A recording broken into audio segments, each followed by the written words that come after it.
வணக்கம், நான் சிவா பேசுகிறேன். இது முக்திநாத் யாத்திரையோட 6வது நாள் ப்ரோக்ராம் ஆகும். இன்னைக்கு காலை 5 கோவில் பார்த்து நாங்கள் லஞ்சுக்காக ஹோட்டலுக்கு வந்திருக்கோம்.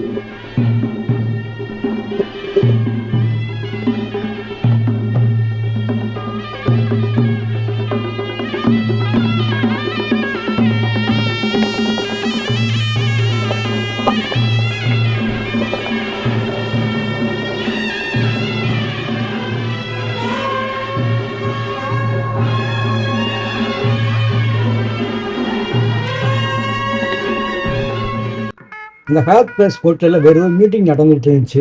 நாங்கள் மீட்டிங் தான் வந்திருக்கோம்னு நினச்சிட்டு அவங்க எல்லாமே மாலை மரியாதையோட பாரம்பரிய முறை போல் வரவேற்றாங்க. ஆக்சுவலி நாங்கள் அது கிடையாது, நாங்கள் எக்ஸ்பிளைன் பண்ணோம். ஸோ நாங்கள் லஞ்சை முடிச்சுட்டு நாங்கள் இப்போ வந்திருக்கிறது வந்து சுயம்நாத் ஸ்தூபான்னு சொல்லி காத்மாண்டு சிட்டிக்குள்ளே தான் அமைஞ்சிருக்கு. ஒரு சின்ன மலை மேலே அமைஞ்சிருக்கு.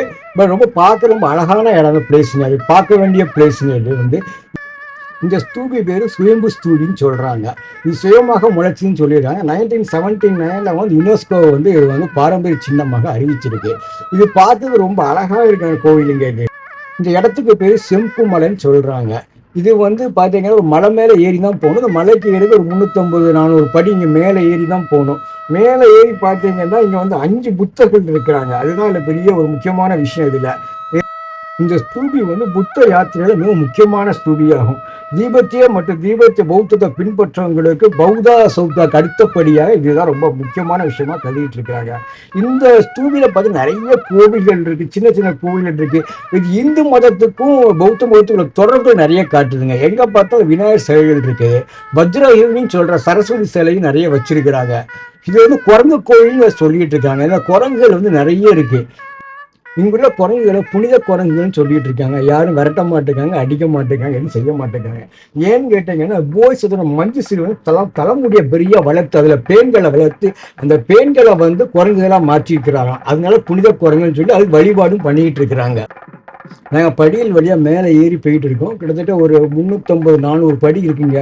போகிறப்ப டயர்டாக இருந்துச்சு, எல்லாமே ரெஸ்ட் எடுத்துக்கிட்டோம் அங்கே நாங்கள். பட் போகிற இடம் பார்த்தீங்கன்னா நல்ல ஒரு என்ன சொல்கிறது, நல்ல ஷாப்பிங் சென்டர் மாதிரி தாங்க இருக்குது. நிறைய ஷாப்பிங் சென்டர்ஸ் இருக்குது. எல்லா இடத்துலையுமே வந்து அந்த ருத்ராட்சம், பட் அந்த காலபைரவர் சிலை, புத்தர் யூஸ் பண்ணுற வஜ்ராயுதம், அதை மாதிரி நிறைய கருவிகள் நிறைய விலைக்கு வச்சுருந்தாங்க. நாங்கள் எதுவுமே வாங்கலை. போகிற இடம் பார்த்தீங்கன்னா சின்ன சின்ன புத்தர் சிலைகள் ரொம்ப இருந்துச்சுங்க. அந்த பார்த்தீங்கன்னா கீழே எல்லாமே யோகினிகள்னு சொல்கிறாங்க. அங்கே 28-27 யோகினிகள் சொல்லிட்டு இருக்காங்க. அந்த மாதிரி யோகினிகள் சிலைகளும் நிறைய இருந்துச்சு. அதெல்லாம் நாங்கள் பார்த்தோம். ஒரு பார்க்க வேண்டிய பிளேஸுங்க இது. காத்மாண்டில் வந்து ரொம்ப அட்டகாசமான ஒரு இதாக இருந்துச்சு. அங்கே ராமர் இருக்கிறாப்புல ஒரு வில் வச்சு ஒரு சிலை இருந்துச்சு. ராமரா என்னன்னு எனக்கு தெரியலை. பட் அது போகிற இடம் எல்லாமே சின்ன சின்ன இதை மாதிரி ஒரு சின்ன சின்ன மாடங்கள் வச்சுருந்தாங்க. நிறைய ஷாப்பிங் சென்டர்ஸ் தான் இருந்துச்சுங்க. இதோட புராண கதை கேட்டீங்கன்னா இந்த ஏரியா ஃபுல்லாமே ஒரு ஏரியாவில் நிரம்பி இருந்துச்சான். அதில் ஒரு தாமரை வளர்ந்துச்சான். அந்த தாமரைக்கு தான் வந்து சுயம்புன்னு சொல்கிறாங்க. ஸோ இதனால் சுயம்பு ஸ்தூபா அப்படின்னு சொல்லி இது பேர் பெற்றிருக்கு. இங்கே வந்து பார்த்தீங்கன்னா ரொம்ப அழகான சிற்பங்க வழிபாடுகள் ரொம்ப அழகாக இருக்குங்க. இந்த வஜ்ர யோகி சிலையை பார்த்தீங்கல்ல, அந்த புத்தர்கள் வந்து வெவ்வேறு வடிவங்களில் இருந்தாங்க. நம்ம ஊர் கோவில் மாதிரியே தான் இருந்துச்சு. பட் அதோட கோபுரம் வந்து வேற மாதிரி ஒரு இதில் இருந்துச்சுங்க. சிலைகள் பார்த்தீங்கன்னா தென்னிந்திய சிற்பக்கலைக்கு இதுக்கு ஒரு முக்கியமான ஒரு தொடர்புகள் இருக்கிறதா காட்டுச்சு. நம்ம கோவில் எல்லாம் பார்ப்போம், இதே மாதிரி சின்ன சின்ன சிலைகள் சிவத்திலாம் வச்சுருப்பாங்கல்ல, அதை மாதிரி தான் இருந்துச்சு இதை பார்க்குறதுக்கு. பட் இங்கே புத்த சிலை ஒன்று வச்சுருக்கிறாங்க. அதுக்கு எய்த்தால வந்து பார்த்தீங்கன்னா நிறைய ஷாப்பிங் சென்டர் தாங்க. எங்கே பார்த்தாலும் ஷாப்பிங் சென்டர், என்னன்னாலும் வாங்கலாம். வெள்ளை குவி மாடம் இருக்குங்க. அதுக்கு மேலே வந்து ஒரு கனசதுர அமைப்பில் ஒரு இது வச்சிருக்கிறாங்க. அதுக்கு மேலே புத்தரின் கண்கள் 4 திசையும் பார்த்து இருக்குங்க. அதுக்கு மேலே பார்த்தீங்கன்னா 5 தோரணங்கள் நிறைய வச்சிருக்கிறாங்க. இடத்துல 13 அடுக்கு மேலே வச்சிருக்கிறாங்க. ஸோ இது பார்க்கறது அந்த புத்தர் இது படி பார்த்தீங்கன்னா 13 நிலைகளை கடந்தால் தான் ஞானத்தை அடைய முடியும்னு சொல்கிறாங்கல்ல, அதை மாதிரி ஒன்றா வருது. இந்த மலை மேலேருந்து பார்த்தீங்கன்னா காத்மாண்டு நகரில் நிறைய இடங்கள்லாம் நிறைய தெரியுதுங்க. சுற்றி பார்த்தா ஃபுல்லாக மரங்கள் தான். எல்லா இடமும் பார்த்தீங்கன்னா பயங்கரமான ஒரு அடர்த்தியான மரங்கள்னு சொல்லுவாங்கல்ல, அதை மாதிரி மரங்கள் தான். இது ஒரு சைடு பார்க்கணும். இன்னொரு சைடு கொஞ்சம் கீழே இறங்கி வந்தீங்கன்னா இங்கே இந்த சைடு பார்த்தீங்கன்னா வந்து சரஸ்வதி டெம்பிள் ஒன்று வச்சுருக்காங்க. சரஸ்வதி மந்திர்னு சொல்கிறாங்க. நாங்கள் அதையும் பார்த்தோம். ரொம்ப சிறப்பான பிளேஸுங்க. கண்டிப்பாக நீங்கள் காத்மாண்டு போனேன் அந்த இடத்த மிஸ் பண்ணிடாதீங்க. படிகள் வந்து நல்லா போட்டிருக்கிறாங்க. நீங்கள் நல்லா மெதுவாகவே ஏறலாம். பட் எங்கள் குரூப்பில் நிறைய வயசானவங்களால ஸ்லோவாக தான் ஏறினாங்க. அங்கங்கே ஸ்லோ பண்ணி உட்காந்து தான் ஏறினாங்க. அதான் கொஞ்சம் லேட் ஆகிடுச்சு. இல்லைன்னா வந்து நீங்கள் 1 ஹவரில் முடிச்சிடலாம். இது நாங்கள் வந்து இந்த வந்துட்டோம் பாருங்க, இந்த குவிமாடம் சொல்கிறோம் பார்த்தீங்கன்னா, இந்த இடத்துல 5 புத்தர்கள் இருக்காங்களாம். அவங்க தாரா புத்தர்கள் அப்படின்னு சொல்லிட்டு இருக்காங்க. எனக்கு அதை பற்றி விஷயங்கள் ஒன்றும் தெரியாது. இங்கே பார்த்தீங்கன்னா எல்லாமே ப்ரேயர் ஃப்ளாக் தான். எல்லா இடமும் பார்த்தீங்கன்னா இங்கே ப்ரேயர் ஃப்ளாக்கு விளக்கு ஏற்றி கும்பிடுறாங்க. அதாவது நம்ம அந்த அகல் விளக்கு சொல்லணும், அந்த மாதிரி இங்கே பிராஸில் விளக்கு ஏற்றி கும்பிட்டுட்டு இருக்கிறாங்க. இது பார்க்கறதுக்கே ரொம்ப அழகான ஒரு செயலாக இருந்துச்சு எனக்கு. நம்ம ஊரில் திருவிழா சமயத்தில் மட்டும்தான் அதே மாதிரி கொடியெல்லாம் கட்டுவாங்க.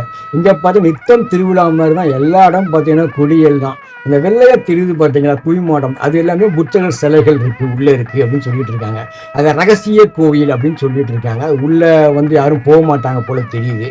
நாங்கள் வந்து இப்போ சரஸ்வதி டெம்பிளுக்கு வந்துட்டோம். சரஸ்வதி டெம்பிள் சுற்றி பார்த்தீங்கன்னா ஃபுல்லாக அந்த பிரேயர் மணி தாங்க வச்சுருக்கிறாங்க.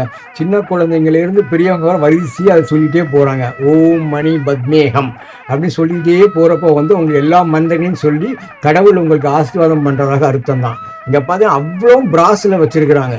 நல்ல கம்பி கட்டி வச்சுருக்காங்க. அது கீழே பார்த்தீங்கன்னா விளக்கு ஏற்றுறதுக்காக நல்ல ஒரு ஸ்பேஸ் வச்சுருக்காங்க. அது அந்த கம்பியிலே தான் வச்சுருக்கிறாங்க. எல்லாருமே அதை தான் விளக்கு ஏற்றி கும்பிடுறாங்க.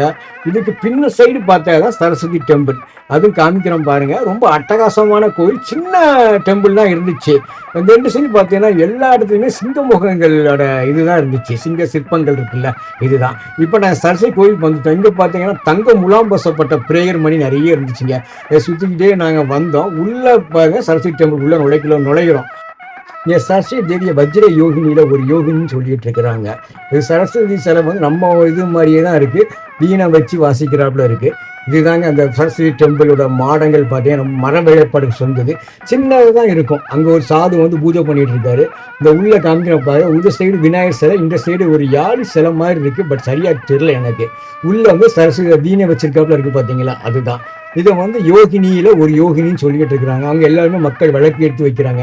இந்த 5 புத்தர்கள் சிலையை வந்து இங்கே வடிவமாக வடிச்சிருக்கிறாங்க. இந்த யோகினி தாரான்னு சொல்கிறாங்க அவங்க. இப்போ சரியான விவரம் நிறைய பேருக்கு தெரியலை. எல்லாருமே வந்து புத்த கோயில் இந்து கோயில்னு சொல்லி கும்பிட்டுட்டு இருக்காங்க. இந்துக்களுக்கும் வர்றாங்க, புத்தர்களும் வர்றாங்க. அதுதான் ஒரு சிறப்பு. இது நம்ம ஊரில் தேவிகளுக்கு எப்படி குங்குமம் வச்சு அர்ச்சனை பண்ணோம், அதே மாதிரி தான் இங்கேயும் குங்குமம் வச்சு வந்து பண்ணிட்டு இருக்காங்க. எல்லா சைடும் பார்த்தீங்கன்னா சிங்கமுக சிலைகள் தான் நிறைய இருக்குது. அதுதான் காவல் தெய்வம் அப்படின்னு சொல்லிட்டு இருக்கிறாங்க. இது பார்க்கறதுக்கு ரொம்ப அமைதியான ஒரு நல்ல ஒரு கோவிலுங்க. கண்டிப்பாக காத்மாண்டு நீங்கள் போனீங்கன்னா இதை மிஸ் பண்ணாமல் பாருங்கள். ரொம்ப நல்ல பிளேஸு. என் ஒய்ஃப் வந்து தங்கமுலாம் பூசம் ஓ மணி பத்மேகம் சொல்லிட்டு வந்துக்கிட்டே இருக்கிறாங்க. இங்கே வந்து பார்த்தீங்கன்னா அந்த மக்கள் வந்து அமைதியாகவும் இருக்கிறாங்க. அதே சமயம் இறைவனை வந்து ஒரு ஆன்மீக வந்து அமைதியான முறையில் கும்பிட்டுட்டு இருக்கிறாங்க. இந்த ஸ்தூபிக்கு வந்து கூட்டம் ரொம்ப இருக்குங்க. தீபத்தியர் மட்டும் இல்லை, நேபாளிஸு, ஃபாரினர்ஸு, இந்தியன்ஸு சொல்லி எப்போ பார்த்தாலும் கூட்டமாக தான் இருக்குது. பட் நீங்கள் நடக்க தயாராக இருக்கணும். கிட்டத்தட்ட ஒரு 400 படி மேலே ஏறணும், கீழே இறங்கணும். இதுதான். பட் ரொம்ப அட்டகாசமான பிளேஸு. இதை பாருங்கள். இது எங்கள் முக்திநாத் சர்ச்சோட கடைசி நாள் ப்ரோக்ராம் ஆகும். இதுக்கப்புறம் நாங்கள் வந்து இன்னைக்கு ஒரு முக்கியமான ஒரு நிகழ்வு ஒன்று பார்க்க போகிறோம் காத்மாண்டில். அதாவது குமாரி ஜாத்ரான்னு சொல்ல ஒரு தேர் திருவிழா. நேபாள் குமாரிகள் இன்னைக்கு வந்து ஊர்வலமாக நகர்வலம் வருவாங்க. அதை வந்து அடுத்த வீடியோவில் காமிக்கிறேன். நன்றி, வணக்கம்.